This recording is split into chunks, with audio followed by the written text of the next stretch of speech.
I need to give you your money's worth today. I've got a lot to say. It's important, vitally important.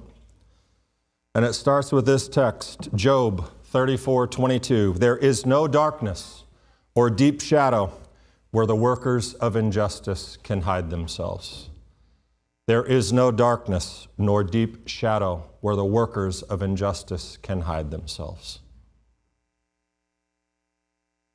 Tunnels. You've heard probably a lot about tunnels of late, if you've had any finger on the pulse at all of what's going on in Israel and the Gaza Strip. Tunnels. But I wonder how much you've actually thought about tunnels. This week, I spent a lot of time thinking about tunnels. And there were some important questions. So I want to ask you, have you thought about this about tunnels? There are 310 miles of tunnels under the Gaza Strip. 310 miles, some as deep, suspected of being at least 80 meters. That's 240 feet deep in the ground. 310 miles, 240 feet deep, described as a cobweb of tunnels. Now listen, 310 miles, understand that Gaza is only 141 square miles. That means that there is a double-sized city of tunnels running underneath the Gaza Strip. What are they used for in this city beneath the city? Oh, that's so easy. That's so easy. That's where the government conducts its business. Sure, the tunnels are built under mosques and schools and hospitals, and that's for easy access for the citizens, right? So that they can easily get down there and get to their services. Let's be real. Gaza, Hamas builds tunnels under Gaza for terror. That's what they do. These tunnels have been used for smuggling weapons, supplies, fighters. They're a strategic asset for the group. Okay? They have also been used to infiltrate Israel for attacks, for torturing and murdering their own people, including women who, according to the Hamas charter, are important. Women, you know why you're important? Because you're men makers. That's according to the Hamas charter. You are really important for the manufacture of men. Gays. Guess what? Guess what shirt I saw this week? Queers for Palestine. Okay? Guess what? Don't wear that shirt in Gaza. You'll be dead before you know it in one of these tunnels. Political opponents, Christians. The U.S. government has documented individual killings, physical attacks, verbal harassment of worshipers and clergy, and vandalism of Christian religious sites under under Hamas. You can do all kinds of things in tunnels in the dark. You can do all kinds of things. But what does it say about an organization? A government, a leadership structure that functions below ground in this dank, dark labyrinth of passageways built beneath the city that they're supposed to care for. Please don't forget, Hamas is the government of Gaza, of the Palestinians. Elected in 2007. There haven't been any elections since, but that's how they got there. Okay? So what does it say about them? These tunnels, this ideology, the methodology, their integrity, their religion. An organization that operates underground and uses tunnels for attacks typically raises several concerns. Did you know that? So let's do this. Let's use modern technology and let's ask ChatGPT this question, which I did. What can we surmise from this organization? The objective source, ChatGPT, right? It's an alien. It doesn't have any skin in the game. Here's what ChatGPT said to my question. Here are some key points. Tunnels indicate a militant or terrorist nature. The use of tunnels for attacks often suggests that the organization employs guerrilla or terrorist tactics. These actions can be seen as unconventional warfare strategies that target civilian populations. They're widely condemned by the international community. 2, secrecy and concealment. Operating from underground provides a level of secrecy and concealment for the organization, making it more difficult for security forces to detect and neutralize their activities. Like the IDF, who is bombing the crap out of the buildings that are above these tunnels so that they can find them. But it makes it difficult when you function underground, especially under schools, hospitals, mosques, homes, residential neighborhoods.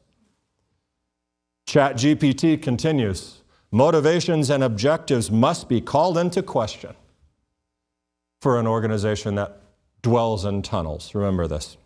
Understanding the organization's stated goals and motivations is crucial. Some organizations claim to be fighting for political, religious, or nationalist reasons, while others may simply be making an attempt to cause fear and chaos. Analyzing their stated objectives can shed light on their agenda. So let's do that. Have you read the Hamas charter?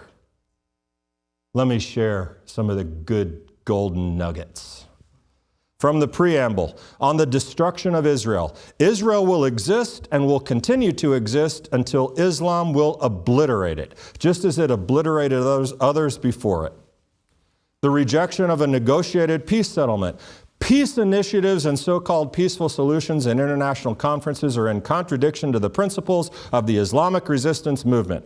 Those conferences are no more than a means to appoint the infidels as arbitrators in the lands of Islam. Listen now.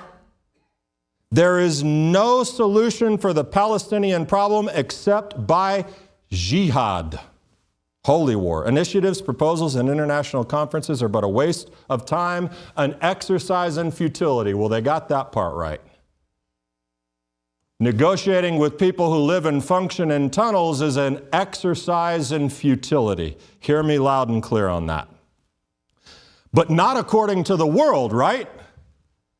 Israel just needs to be nicer, doggone it. Israel should just be nice. Take down the walls. Free Palestine. This is the way the people in the tunnels think. You heard what I just said, right? You heard me read the Hamas charter. An organization who lives and functions in tunnels also has international implications because that might lead involvement by foreign powers impacting the overall stability of the region. Man, AI is smart.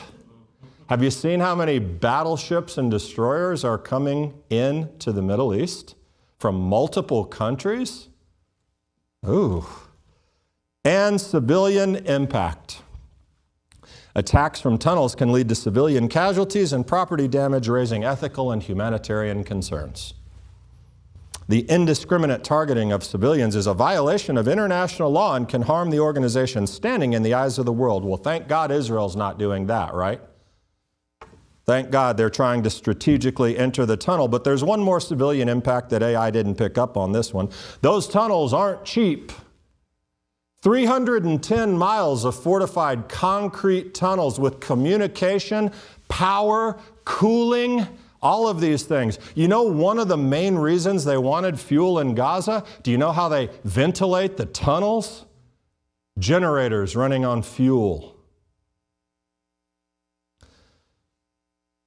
These people are supposed to care for the citizens. Hamas has received billions of dollars into Gaza. Billions of dollars. And you know what? They should build these beautiful above ground infrastructure. You know what they did? They built 310 miles of tunnels. They paid money to martyrs and they bought weapons. How many bomb shelters did they build? Teach you some Hebrew. Ready? Ephes. You know what that means? 0. And, of course, we could go on with AI, but we won't. Thank you, ChatGPT. Very insightful. I'm going to start using ChatGPT for all of my messages. They're going to be less than 10 minutes long. You're going to have nuggets of insight. Nah, I won't. But I couldn't have said it better myself. So what does it say about an organization who oppresses its own citizens while taking the money they need for programs and prosperity? Who scurries about like rats in the tunnels of the subway in New York City and hides in the darkness under the cover of its citizens, under their hospitals. You know, one of the largest weapons depot was just found under a hospital in Gaza. Well, Rabbi, exercise in futility these last 10 minutes have been that. We all know this. We all know Hamas is bad. We all know. I mean, goodness sakes, the world knows this. Why are we talking about it? Well, is that true? I told you 2 weeks ago when I talked to you about the shift. I prepared you for the shift, the media shift, the worldwide political shift from the murdered, dismembered, raped, pillaged, tortured, burned in piles human beings, civilians, the shift from that, from the hostages held like animals in the tunnels, the shift from that toward Gaza, the defenseless, innocent victims in Palestine. On Tuesday, I Googled Palestine protests today. Berlin, Boston, Chicago, LA, London, Houston, San Antonio, San Francisco. I bet if you Googled it tonight, you'd find that there's some really good ones going on today on the Jewish Sabbath. It's not really the Jewish Sabbath, it's a Sabbath. But anyway, estimated that 100,000 people showed up in London. 100,000 people. Free, free Palestine. From the river to the sea, Palestine will be free. These are the cheers. I won't even quote the anti-Jewish, let's be honest, anti-Semitic quotes and signs and activities that are going on in places around the world, including Germany. On October 7th, they were flying all these Israeli flags all over the place in Germany. And you know what they were doing by the time I got this? Ripping them down, tearing them to shreds, and setting them on fire. Thank God the German chancellor and others, there was a rally of 10,000 people in Germany who said, no, we're not doing this. We're not going back to this. No to anti-Semitism. But you know what? It happened, and it's happening. And this is the shift I told you about. This is the shift to be prepared for. But the college campuses take the cake, right? This was amazing. New York University student criticized and lost job offer for Israel-Hamas remarks. A New York University law school student whose job offer from an international law firm was rescinded was seen because her remarks were seen as insensitive to the victims of the Hamas attack on Israel. Well, guess what she said? I will continue to speak out. You know what she had to say? Let me read it to you. It's great. Rina Workman, I want you to know her name. Rina Workman, who uses the pronouns they and them, told ABC News speaking out was a matter of human rights. You ready for this? This week, I want to express first and foremost my unwavering and absolute solidarity with Palestinians in their resistance against oppression toward liberation and self-determination. Workman wrote in her statement, Israel bears full responsibility for this tremendous loss of life. This regime of state-sanctioned violence created the conditions that made resistance necessary. Makes perfect sense, right? No, it doesn't. Workman told ABC News, it does a lot of harm to higher education when students who come to these universities, into these institutions to find their voice are now being told that certain things that they say will not be acceptable. Oh my goodness! certain things they say will not be acceptable. Well, that's really good to know, because guess what that means? I get to say whatever I want. You ready? I don't think anyone's ready for what I would want to say. Now, you might think, Rhino Workman, what an idiot. What a fool. What a moron. What a useful idiot. But that's not what the world is saying. This is the shift. The world believes what they are told. The world believes what they see. The world believes what shows up on Facebook and Instagram. The world believes because the world too often does not strive to understand or know the truth. Part of the reason is because the truth is underground in 310 miles of tunnels. Out of sight, filled with evil animals who are committed to this. Not to a free Palestine. You want to know what they're committed to? Dead Jews everywhere. Dead Jews everywhere, not just in Israel, but the truth is it's not just Jews. It's anyone who doesn't support their ideology. That includes you, I would imagine. I don't think you'd be here if you were a big fan of Hamas. But that includes you. In France, at one of the pro-Palestinian rallies, the chant was heard from the masses, "We are all Palestine!" No, you're not. And God forbid the day ever comes when it's anything close to that, because guess what happens? No more free speech, no more demonstrations, no more rallies, no more anything. Are you familiar with the son of Hamas? Have you seen any of these news stories with him? His name is Mossab Hassan Youssef. He's the son of one of the founders of Hamas. You know what he did? He said, "I'm not doing this anymore," and he left. You know what he then did? Became a spy for the Mossad, for Shin Bet in Israel. And then you know what he did? Didn't tell anybody he did that, and embedded with Hamas as an Israeli spy. And then you know what he did? He's smart. He got the heck out of Dodge, and now he's an American citizen. And here's what he said when interviewed by CNN, who pushed him to say, "But seriously, do you really think that, going to this level for the Israelis, a ground attack, do you really think that?" And he said this. And actually, it was a beautiful Arabic accent. He said, "This is war. This is war." And he went on to say, if Hamas was a political movement, we could satisfy their political ambitions, but they are not that. They are a religious movement. They do not believe in political borders. They want to establish an Islamic state on the rubble of Israel. But not just Israel.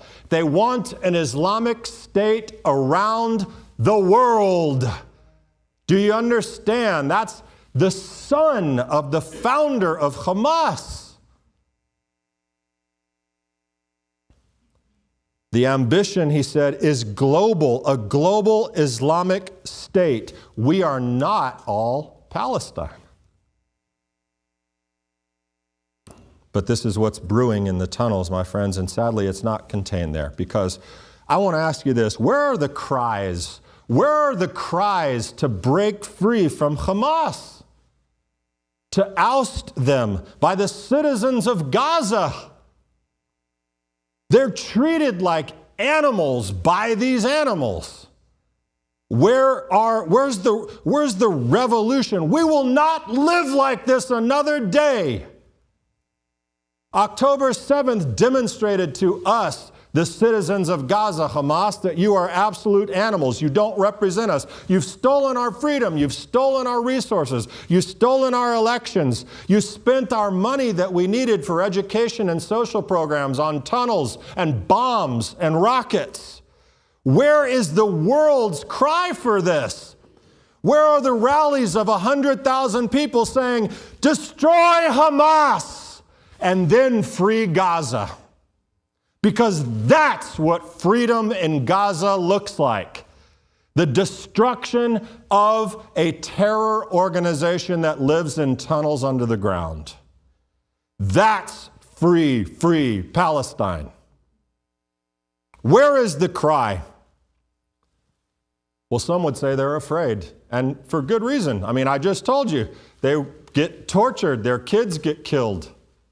I mean, if you are supposed to be a sympathizer of Israel, you are going to find yourself in a tunnel, probably hooked up to a car battery, and God only knows what else. They're afraid. Okay, of course, but there is a different word than afraid. I'm afraid. Remember, I get to say whatever I want, right? That's what Rhina Workman told me. It's a different word. To a large degree, they are complicit.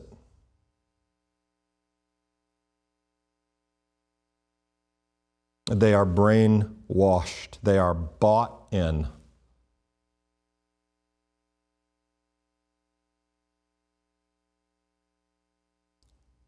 That doesn't mean that they necessarily support Hamas. Plenty of articles and polls say that Hamas is very unpopular. But what the citizens do support, you need to hear this, you need to know this, is even more troubling than anything Hamas could say or do.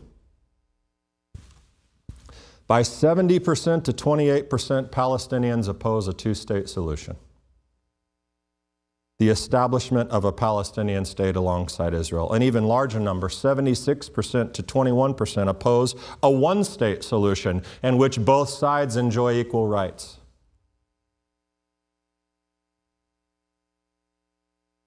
Given a choice among three options for ending the occupation and building an independent state, listen, 21% prefer negotiations, 22% peaceful popular resistance, 52% armed conflict.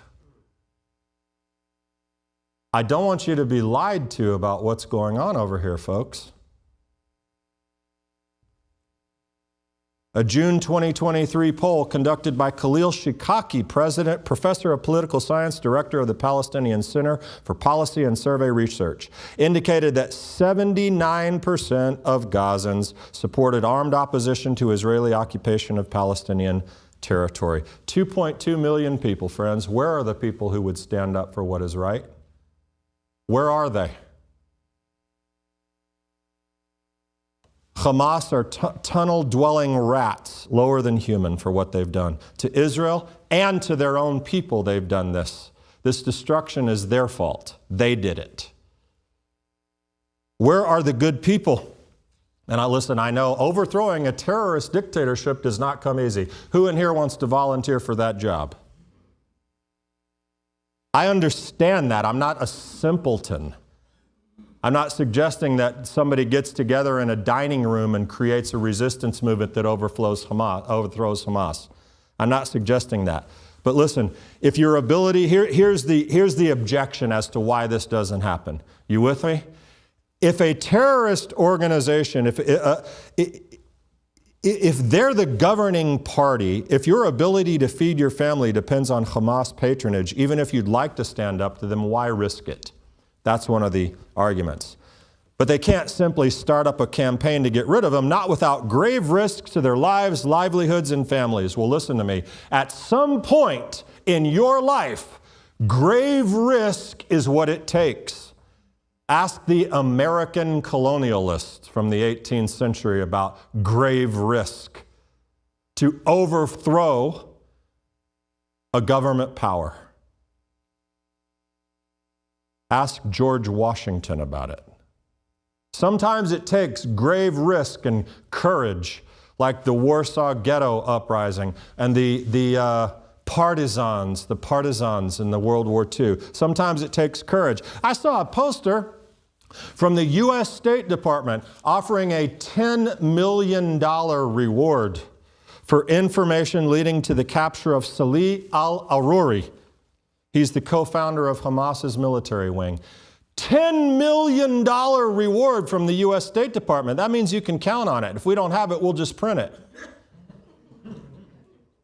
$10 million to stand. I mean, listen, no matter how afraid you are, if you could somehow find a way to oust this lowlife and get money, you could get out, or you could do more good. Goodness sakes. I also saw another poster, a Gaza boy in his father's arms, dressed as a Hamas soldier with the green headband, holding up a gun and a sign that said, "Death to Jews." He was 5 years old. All smiles. You've seen the videos of the celebration in the streets of the West Bank and the Gaza after October 7th, right? You've seen the call of the guy, the terrorist, who called home, and it's recorded, and the IDF found it, called home and said, "I've murdered 10 Jews," and they were so proud of him. It's baked in to a large degree, friends. And I know you don't want to hear it, because we all want to judge everyone favorably, and you should until they prove otherwise. And then you must at least take caution, be sly as a fox. 21% of the population of Israel are Arabs. Do you understand that? They don't live in walls or anything. They live and function in Israel. Arabs. My friends there have many friends that are Arabs. I have had bus drivers on tours that are wonderful, beautiful Arab people. This isn't about racism or anything like that. It's about realism. It's about reality and a world that is completely dumbfounded, stupid even, by what they see and believe. People of Gaza, the good ones who know right from wrong, help them root out the enemy. Be like the son of Hamas, who became a spy for Israel, expose the tunnels, shine light in the darkness. There are smart and brave people in Gaza. I know that. They're there. They may be afraid, but stand up, organize, identify the Hamas leadership, take a step, do something. Wouldn't that be amazing? Amazing, like winning the lottery amazing. 1 in 300 million to win the lottery. And guess what? About the same odds that that's going to happen in Gaza. So Israel will prepare for battle on the ground, actually under the ground, in 300 miles of tunnels. Viet Cong times 10, I saw an expert on warfare say. Son of Hamas said, "I feel so very sorry for the Israeli army, because there are going to be so many that die going into these tunnels. There's nothing like it." Can you imagine that? I mean, I know many have sent their sons and daughters to war. But part of that preparation to do that activity, much to the dismay of the world, is bombing the ever-living hell out of everything that's on top of the ground. That's just what you have to do.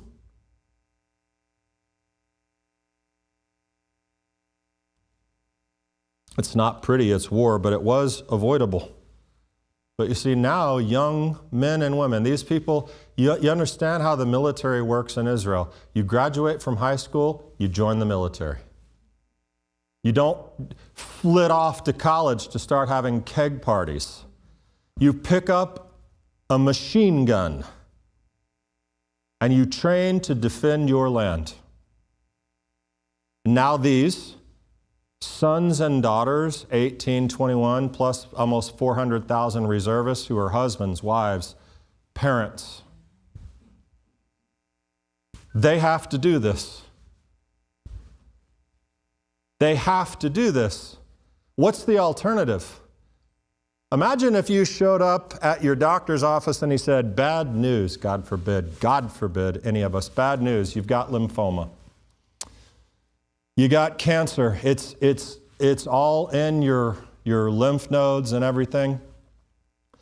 And the truth of the matter is, if we go in and we do something about that, unfortunately, it's just that other parts of your body, if we do chemo and radiation on that, other parts of your body are potentially going to get hurt. And so what we've decided to do is we're just going to talk real nasty to the cancer.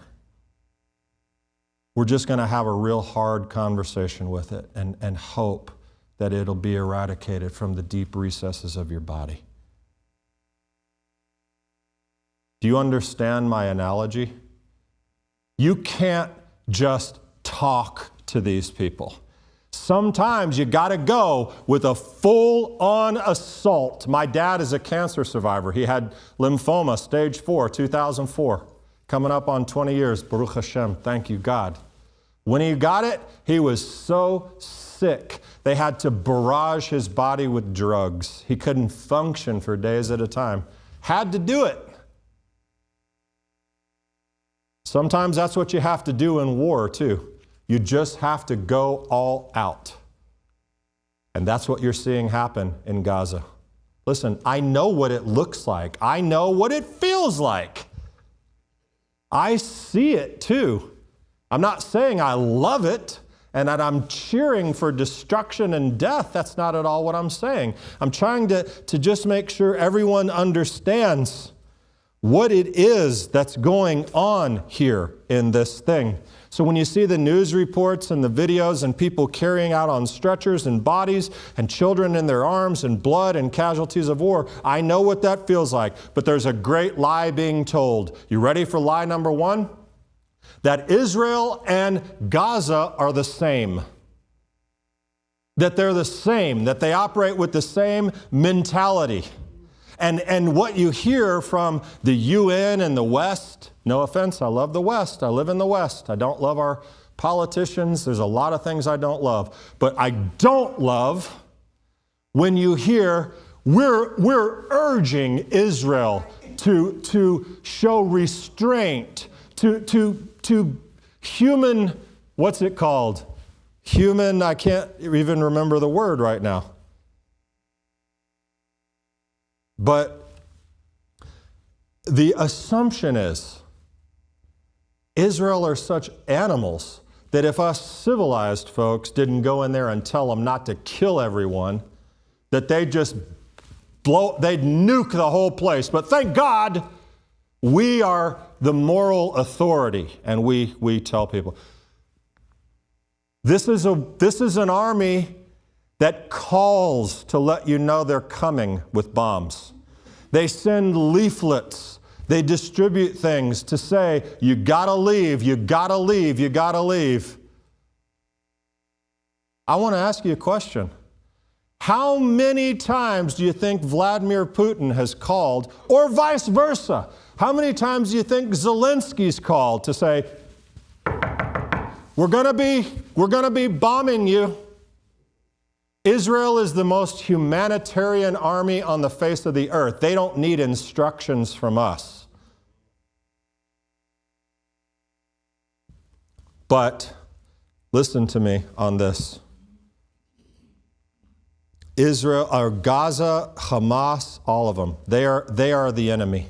Israel and Gaza are not the same. Israel and Hamas are nothing alike. Nothing alike. There could be a two-state solution. There really could. And here's the difficulty. I read you the charter, right? I read you the charter, some of it. I need to read you a little bit more. But here's the deal. Two-state solution. If the IDF and every Israeli citizen gave away their guns and the army disbanded and it was just, all right, let's do peace, there wouldn't be a living Jew in Israel in a month. You realize that because it's part of the charter. And if the civilization is bought into it as well. But if Hamas and Hezbollah and if they were to lay down their guns and give them up, guess what would happen? We could find peace. But you have them living there's a wall around them like a bunch of animals. You got them locked in. Another crazy scenario. Imagine if today Georgia, the state of Georgia, bombed Florida. And 63,000 Floridians died. Because relatively speaking, 1,400 Israelis to the Israeli population is equivalent to 63,000 Americans dying. Okay? 63,000 people died at the World Trade Center. Could you imagine? But anyway, back to this weird analogy. We kill 63,000 Floridians, and then we say to everyone else, the whole world, the United States, we're not done. We're taking Florida. It's going to become Georgia, and we're going to keep killing them. You think they would put a wall around Georgia or some reaction would occur? Of course it would. Of course. There can never be a two-state solution until there's some mental acknowledgement.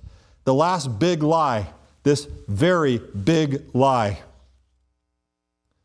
Anti-Zionism is not anti-Semitism. Have you heard this? I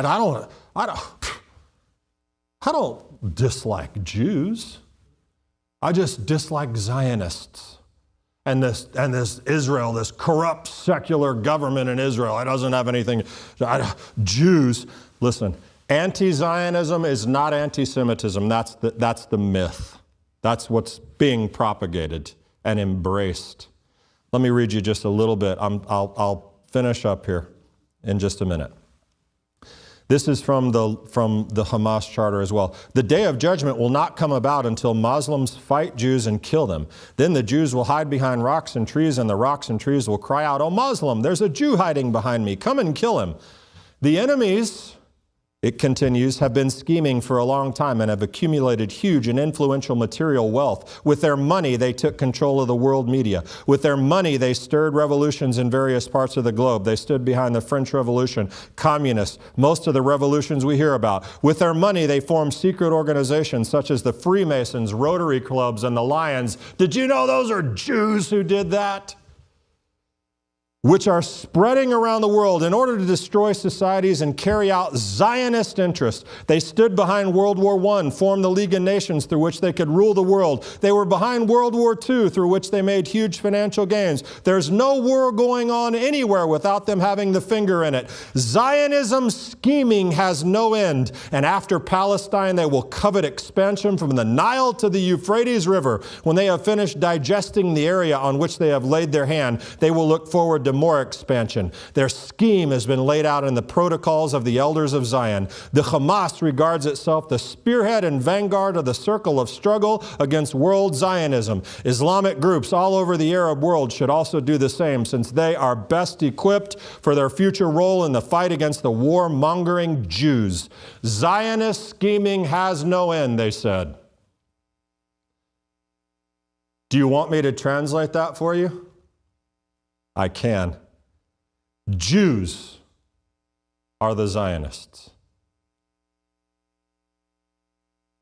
I don't dislike Jews. I dislike Zionists. You can't separate the Jewish people from Israel. Israel is a land. It's dirt and rocks and mountains and water. Israel is the Jewish people. The Jewish people are Israel. Anti-Zionism is an excuse for anti-Semitism. And it is everywhere. It's polite, it's palatable, but the reaction from the world that you're seeing right now against Jews, 13-fold increase in anti-Semitic activity in England since this has gone on. I know it's boring and long and all this, but I want this to get into your brain and stay there. Israel is often compared to the Nazis, right? The Nazi, the apartheid, the colonization movement of Israel. I want to tell you just real quickly about the Nazis, who were a small group of radicalized psychopaths. Hitler, one man, started that thing among a group of radicalized psychopaths who convinced enough people. They blamed the Jewish people for all the problems they faced. They created a movement. They brainwashed a country and countries. They changed history, and their legacy still lives today. At a lot of the Palestinian demonstrations, you will also see another symbol there. You know what it is? The swastika. But listen to me. They did all of that without social media.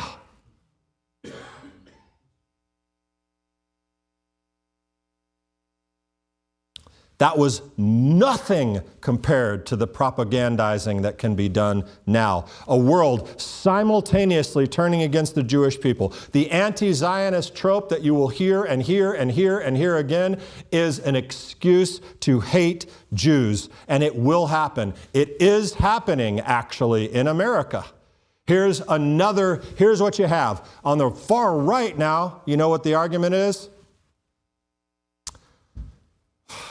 We're sending weapons over to the Middle East again. These Jews, they're going to get us involved in another armed conflict in the Middle East. We just got out. They already own everything in America anyway. Rothschilds, they own the banks, they own the entertainment, they own everything. That's the right, okay? And on the left, you have a far left that celebrates with Palestinians in their resistance against oppression toward liberation and self-determination. It's the Jews. Right, left. Who's in the center? Well, the Christians, of course. That used to be a nice thing to rely on. Read some comments. And listen, I know I'm picking out some bad things. There's good things. There certainly are. But it's much, much more difficult to find them. I read the pastor's quote about Palestinians today. You know what it was? Or about the conflict. God doesn't have any chosen people. Okay, that whole crap line of no chosen people that's been around for thousands of years, give me a break. Give me a break. But here's the conclusion. You ready for that? You know, run out the door. I've never been so depressed in my life. Let me run out. I'm not whining. I'm not complaining. I'm saying stand with us, because here's the deal. We're going to stand up anyway. Right. We don't have any choice. Noah Tishby, you should watch this speech she gave. She's an Israeli activist. She was very successful Israeli, but she did something at the Friends of IDF. It's a 10-minute speech, but you should watch it. But she says something that I had never really internalized. She's talking about the attacks and the threats and everything else. And you know what she said? When you tell us you want to kill us, we believe you. And we should, because history demonstrates it to be fact. The Holocaust taught us a lot of lessons. Many have been forgotten by the world, but I assure you, not by us. And it's not us and them. I'm not creating distinctions here in this room, but I am creating distinctions between a world full of idiots. And so the battles will be fought where they must be fought. For the IDF, I'm afraid it will be in the tunnels, in the darkness. We know what tunnels mean. And they will use every means at their disposal, airstrikes included, to save the lives of Israeli soldiers and civilians. That's going to happen. I'm sorry. That's just how it has to be. All the while, they will engage in this war with as much compassion as possible to continue to warn and try to protect civilian lives in Gaza. Whether they hate them or not, they will still try to salvage their lives. And I know I've said nothing about God today. That's my job. I'm supposed to teach you about God, right?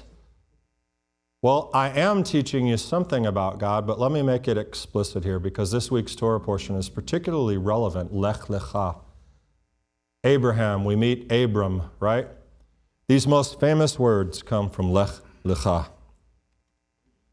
The Lord had said to Abram, "Go from your country, your people, and your father's household to the land I will show you. I will make you into a great nation, and I will bless you, and I will make your name great, and you will be a blessing." What comes next? I will bless those who bless you, and I will curse those who curse you. All the peoples on earth will be blessed through you. Those words, my friends, right now hold more weight than they ever have in my 51 years. And they do for you. Because you are children of God. You are children, sons and daughters of Abraham, and you are asked to stand with the Jewish people. This message is about education. It's not religious, and I know my tone and my voice has been loud and raucous, but I'm not angry. It's not anger. It's about equipping with some truth. And I know you probably knew everything I said, but now you know it twice.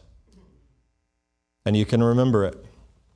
I'm always hesitant to use the term the truth because in so many cases only God knows that. There are other arguments. There are other arguments on the other side that have some merit. I'm not going to deny that, but for goodness sakes, use some common sense when you present them. But when I say education, I mean educating you against lies, stupidity, hatred, and yes, I mean particularly anti-Semitism and seeing it for what it is. And most importantly, I want to equip you to be a defender of Jews, yes, of Israel, yes, but of humanity.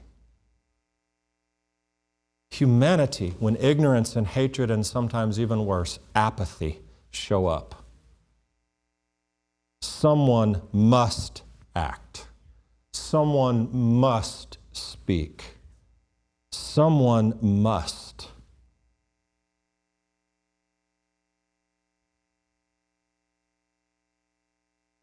And so may Hashem give us the courage to be someone. Shabbat Shalom.